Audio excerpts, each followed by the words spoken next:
Let's talk about our numbers and infections and where we are now generally with coronavirus with Dr. Bharat Pankhania, Senior Clinical Lecturer at the University of Exeter Medical School. Very good afternoon. I think I'll call you friend of the programme now. Good to see you again.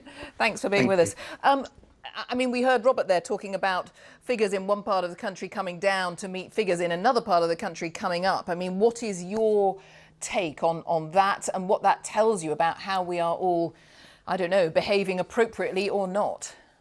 I agree with Robert in that in different parts of the country we have different pictures. And certainly just a few minutes before coming online with yourselves, I was talking to colleagues in Essex, and the numbers in Essex are showing a clear upward trend. And it shows to us that it probably is the London effect, whereby commuting into London on crowded buses, transport, etc., and then living in Essex, your case numbers are showing a distinct upturn.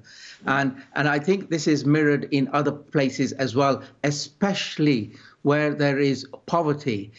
People who have to go to work and interact with other human beings, case numbers are up. OK. Yeah, that's really interesting. And certainly, anecdotally, public transport is feeling a lot busier generally, isn't it? And today we've also got the news about self-isolation. So we've all got used to the notion that you should self-isolate for 14 days. Now we're told that's down to 10. Why the change? Is it the right approach, do you think? I think it is what we would call a pragmatic approach. So we mustn't mistake cases versus in quarantine. So this is pertaining to quarantine. So quarantine was 14 days. It's now being reduced to 10 days. And the reasoning behind it is that most cases occur within the first 10 days. I accept that. Very few cases will go on to happen after day 10. That is also accepted.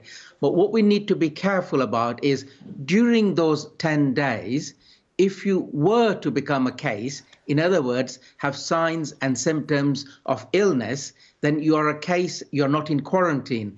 And that case has to self-isolate for at least 10 days from symptom onset.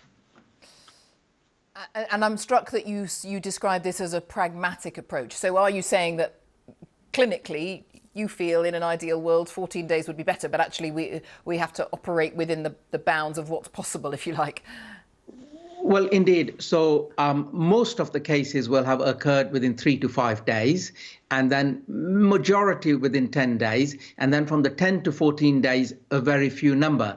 And the checks and balances for the very few number is you do a check at the end of your 10 days quarantine period. Have I got any signs? Have I got any symptoms? Have I got a temperature? Do I feel lethargic? Do I feel anything different from before? And if you go through that check plus the 10 days, I think we are in a safer territory. The other benefit that may come from this is compliance, because people need to get bread on the table. And if it is reduced from 14 to 10 days and people can become economically active, maybe they are more likely to also comply. All right, Dr. Bharat Pankhania, for now, we'll talk again, I know, but thank you very much for now. Thank you from the University of Exeter. Thank you very much.